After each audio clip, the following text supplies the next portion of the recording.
Welcome back, folks, to more Let's Play West of Loathing. In the last episode, I don't want to see another ghost again. Really don't. Ghostwood. Right. Well, skeletons are fine on the list, so let's not do that. There we go. And let's go over here and see what's going on here. Oh, wow. We can actually do a lot of stuff here, to be fair. You're not going to get past this barrier of whirling bones without, well, making it so there's no barrier of whirling bones here anymore. Well, we can do that. Let's crush them with muscle. Those bones attached to nothing are no match for the ones attached to your muscles. 30 experience. Very nice. Alright. These cultists look like they're barely maintaining control over that skeleton. Let's interrupt them. You throw a rock at the skeleton, which instantly explodes. Wow. That must have been a real high-energy ritual they were doing. You jerk. We were using that skeleton. You guys are jerks for using a skeleton in the first place. Well, I order. Yeah, let's fight. We got the jump on them. That's quite nice. Oh boy. Well, I can kill one of them at least quite quickly. Well, let's kick off with some beef, I think. Beef! There we go. Alright, who do we want to hit first? Let's hit you. Have some of this. Punch, punch, punch. You're dead. Alright, you can... Well, we still have the bone barrier to deal with, but I think probably... I mean, to be honest, I could just do spooky damage. That would be fine, probably. There you go. Bit of spooky damage for all. Okay, that's fine. That's fine. Ah, they're just barriers, are they? Well, it sucks to be them, really, isn't it? Alright, let's get in there. Damage!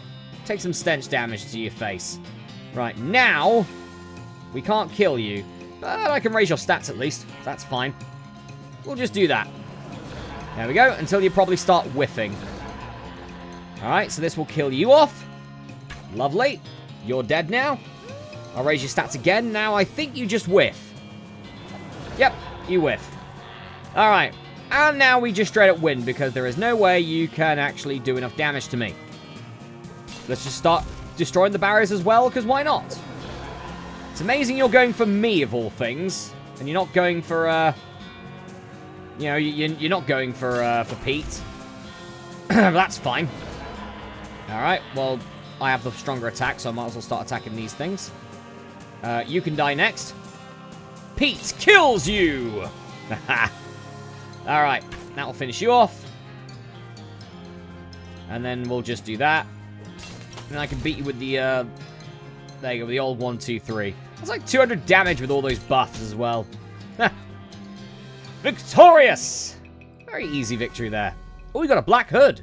And we got 120 experience points. What does the hood do? 9 spell damage. Well, I don't use spells. But that's fine. Let's have a look in here. We got anything here? There's a black book on the pedestal here. Oh, it's another Nex Mex. Oh, boy. We got the Raised Skeletal Thrall skill. Do you know what? Why not? We're at this stage, aren't we? Let's do it. There you go.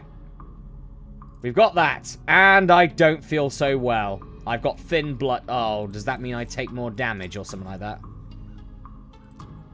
Minus 10 max health. Do you know that's not the worst thing in the world, to be fair? That could be worse. That could be a lot worse. Short for that. I'm just going to boost my thick skin twice. There we go. Right. So what did we learn? Raised Skeletal Thrall. Examine skull chips in your inventory to enchant an item. We do have skull chips. Where are they? Actually, do we have skull chips? Yeah, we do. I can ensorcel them. I now have ensorcelled skull chips. Might as well do it for 4 of them, sure. Right, what do these do then? You can be used in combat. Summon a skeletal wizard to do your bidding. Okay. That's not bad. It's not bad at all, actually. Alright, what else have we got? We got nothing here, but 3 bedrolls and a single stale smell. Okay. I need stench resistance for this as well. Well, I don't have that, unfortunately. But we can certainly walk our way through. And go back to this guy and be like, yay, we're done. Your friend exploded, unfortunately, but we did it.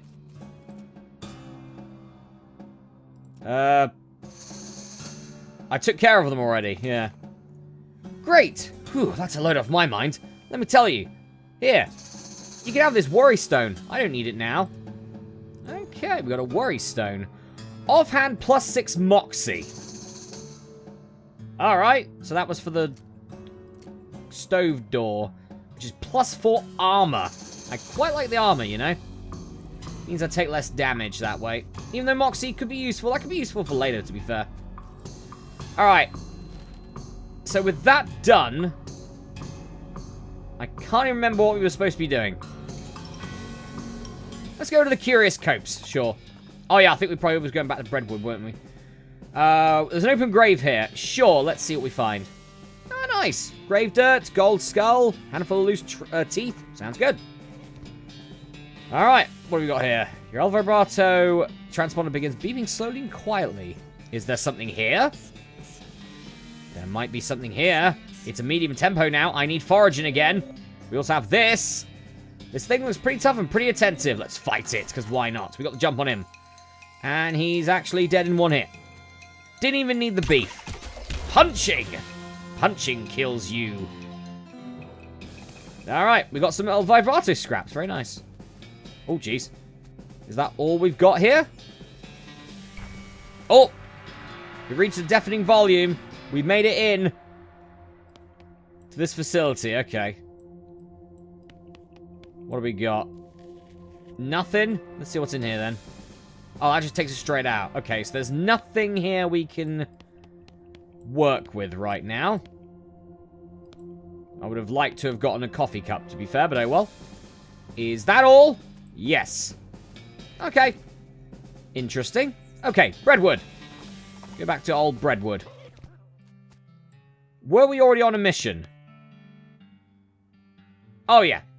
Did you sort out the trouble at the cemetery? Yep, the caretaker's back on duty. Oh, yeah, we did that a long time ago, didn't we? Well, that's certainly good to hear. Those skeletons were a real nuisance. They sure have a way of getting under your skin. Nice, I get it. Alright, what else have we got? We have 3 more. The soup shortage, the stolen yeast, and the missing bread. Let's go for the soup shortage. We have a municipal soup kitchen open to help those who are down on their luck, which is pretty much everybody around here. But we've run out of soup and need someone to go fetch some more from Soup Stock Load. Okay, thanks for the bowl. Where is Soup Stock Load? Is it a place we need to go to? I would guess so, but do we have it available? I'm looking. I don't see one. Oh boy. That's a bit of a problem. Okay, alright, well, I'll tell you what. While we think about that, let's go to the Shaggy Dog Cave. It's an area we found in close to dirt water. Oh, we need needles. We don't have needles. That sucks. And we need foraging. We don't have foraging either. Okay, the Shaggy Dog Cave. Let's go in. Alright. So what have we got here? We got... There's a plaque bolted to the cave wall here. Let's read it. A record of the events of the expedition to and into Shaggy Dog Cave, November 1887, as recorded by Jim Plackwright. Okay. Could have just put it all in one, you know. But oh well. Having acquired, through various and sundry means, a story which is interesting in its own right, but better saved for another time. A map purporting to lead to a large cache of jewels and ingots of precious metals, hidden by the infamous highwayman and train robber Black Coal Jr. in the years before the cows came home. I, Jim Plackwright, along with 3 compatriots, these being Nathaniel Wyman, Cyrus Howard, and Douglas Watts, set out to find Shaggy Dog Cave and the aforementioned treasure. There's treasure here? Oh, I'm interested in that then. What else we got? Our equipment and provisions consisted of 1 cart and a horse to pull it, 4 additional horses to be ridden, 2 shovels, a spade, and a mining pick. A large coil of rope, 1 large basket of eggs, as well as an assortment of other trail provisions and cookware. My own collection of blank plaques and engraving tools, 1 large and Shaggy Dog and the Butfer. Alright. What else we got? After traveling for 2.5 days to the south and east, we arrived at a small town called Dirtwater, the largest settlement in the vicinity of Shaggy Dog Cave. Leaving the dog to watch the horses, the four of us entered the local saloon and each ordered a beer, except Sai, who was satisfied with water. Fair enough. What else have we got? The barman provided our drinks as requested, and then withdrew a small wooden box from underneath the bar, asking us if we'd cared to witness something real interesting. Considering that we still had quite a few hours to travel, we politely declined, and asked him if he knew the way to Shaggy Dog Cave. He replied he had never been there personally, but gave us rough directions, which correlated nicely with the notes on our map.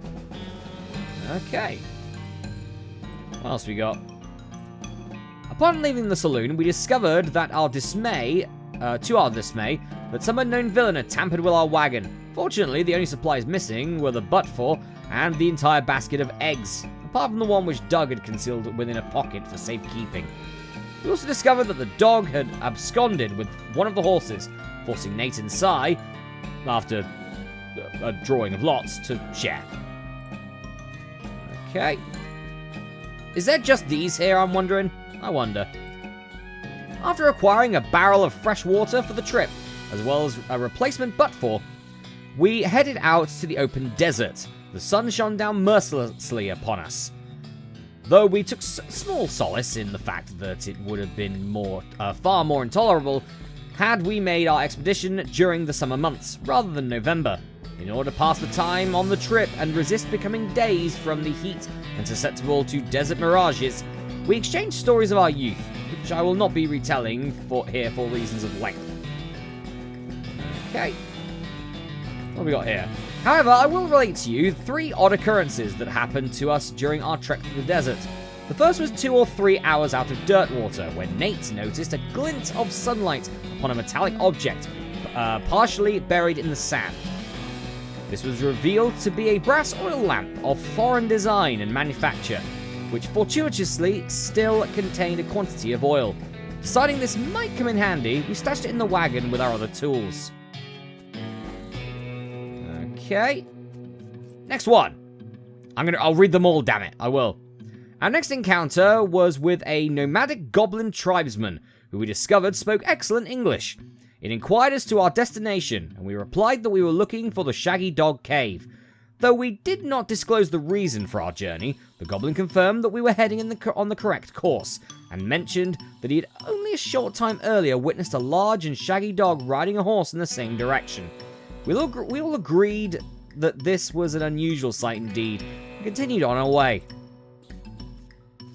Just hop over to the next one, Cletus, go ahead.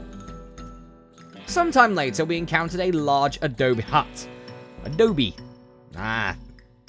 of course. Formerly Macromia, they did Flash at one point. Used those in animations very much back in my youth, to be fair. Occupied by 2 identical-seeming old men with wild hair and long white beards. They invited us to take shelter from the heat, which we gratefully accepted, and introduced themselves as hermits. That struck me as peculiar, given that there were 2 of them, but I felt it would be rude to question them at that point. Okay, what else we got? One of the hermits confirmed that we were near Shaggy Dog Cave, and the other hermit confirmed that what his brother said was true. They also commented that they had seen a large and shaggy dog riding a horse in that direction. We all agreed that this was an unusual sight indeed. The hermits refreshed our water supply in the exchange for our butt-for, and we continued on our way, excited finally be nearing our goal. Okay. What's next? After 2 more hours, we finally arrived at Shaggy Dog Cave, carefully keeping our excitement in check, lest we become incautious. We unloaded our equipment and supplies from the wagon and took a brief respite in the cool shade of the cave entrance. To celebrate our arrival, Doug unpocketed and shared the egg that he had saved from our basket that had been stolen in Dirtwater. Once we were rested, we decided the time had come to explore the cave. And what did you find? A lot of plaques, probably. Discovering that we had neglected to pack torches, lanterns, or any other light source which were to illuminate the cave, we declared that it was intended that Nate had discovered that antique oil lamp during our travels. He gave the brass a quick shine and then lit the wick, and we were relieved to discover that it lit easily and provided a very adequate amount of light. He's so interested in going to the next plaque, isn't he, old Cletus? As we headed into the cave, we were further encouraged by the fact that the floor was quite even and easy to traverse, and there were no side passages which might cause us to become lost.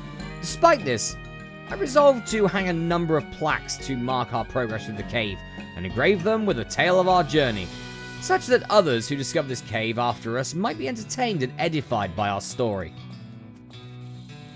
Well, there's more. There's more to it. Soon we came to the end of the tunnel. While Nate, Cy, and Doug took turns with the excavation, I completed the last of the aforementioned plaques. It was a matter of perhaps an hour before Cy's shovel struck a wooden surface with a hollow noise, and we hauled a traditionally styled treasure chest out of the hole with great excitement. Oh, they found it already! Or did they? The chest was locked with an ancient and rusting iron padlock, which broke easily from a single swing of our pickaxe. We opened the lid slowly, and the flickering light of the antique oil lamp shone brilliantly upon jewels of every colour and shiny ingots of precious metals. Just as promised by the legends of Black Coal Jr. Joyous at our triumph, we loaded the chest into our wagon and began the journey home. Thank you for reading, and may your own endeavours be equally successful. Signed, Jim Plackwright. Well, there's a hole here. A hole, a completely empty one. Are you kidding me? There's nothing here, just a story. Damn it, game. Okay, yeah, we don't. Fine. Alright, thank you, Shaggy Dog Cave. There's probably something there, but I don't know. I don't know at this point. It could just simply be that the game designers decided to just be a bit of a pain at points. Right, do you know what? Oh, no, wait, there's Soupstock. Yeah, do you know what? Yeah, I do want to trade with you. I just noticed where Soupstock Load is. Damn it. Do you have any needles? Oh. Safe cracking, though. Yeah, do you know what? Yeah, I'm actually going to buy that. I'll buy safe cracking, sure. Alright. This gives me the safe cracking skill. Very nice.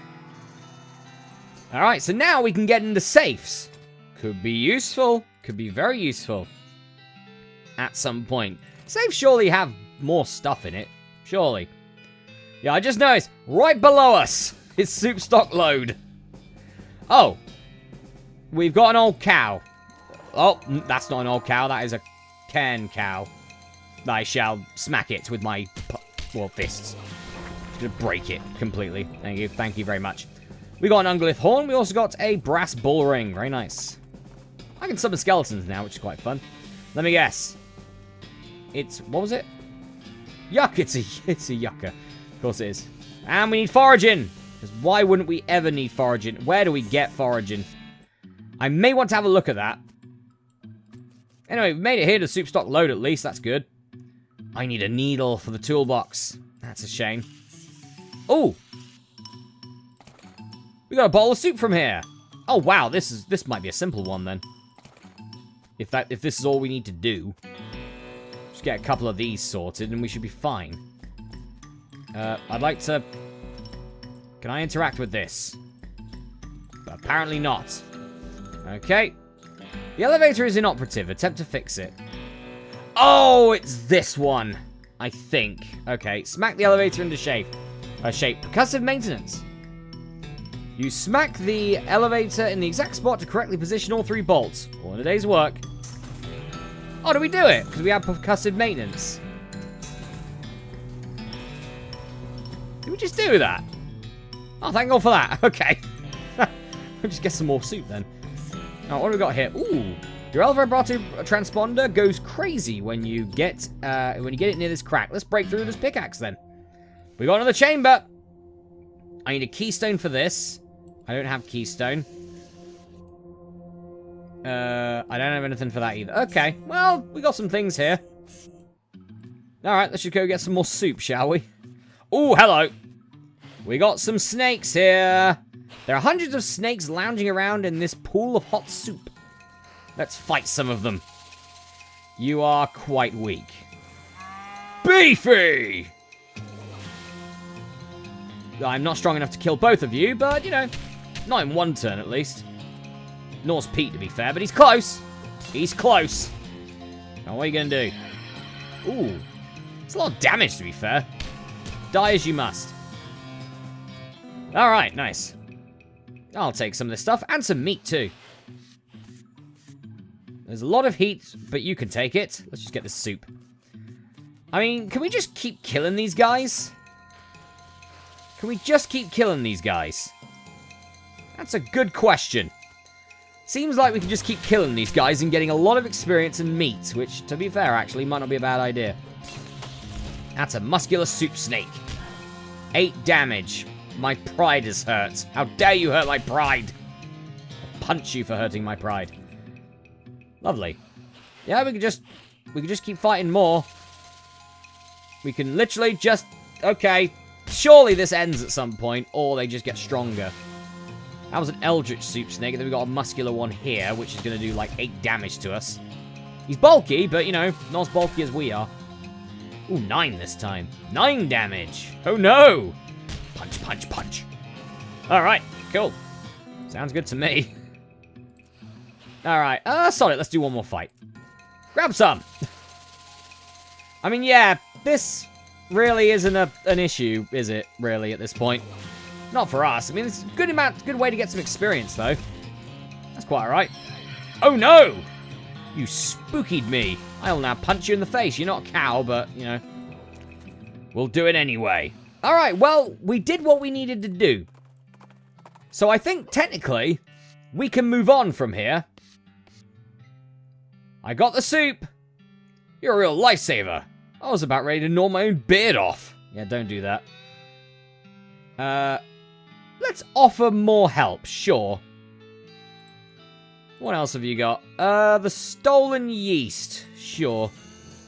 Ooh, Old Schmaltz's brewery, okay.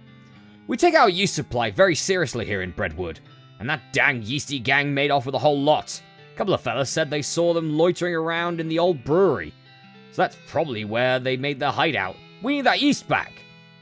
We can certainly go to investigate. Can I unlock this? No. No, I cannot. Well, technically, we've done 5 of them, so we've got everything we need to get the lumber. But why not get some more experience while we're at it? We've got 700 odd experience here. That's a lot. That's a lot of experience. Oh, I could beef up to 12 if I wanted to. I could do the 1, 2, 3 and do even more damage as well. Yeah, sod it. Let's do that. Oh, I can disable an enemy for 2 rounds. That could actually be quite useful against one opponent's. That could be good. That could be good. Let's boost safe crafting. Why not? To normal safes now. And let us... Yeah, more melee attack damage sounds good. Sounds good to me. Alright, that's the experience we've got. Alright, guys. Well, I'm going to go for a break here, folks. But the next episode of Let's Play West of Loathing, we're going to be getting that yeast back for Breadwood. I'll see you then.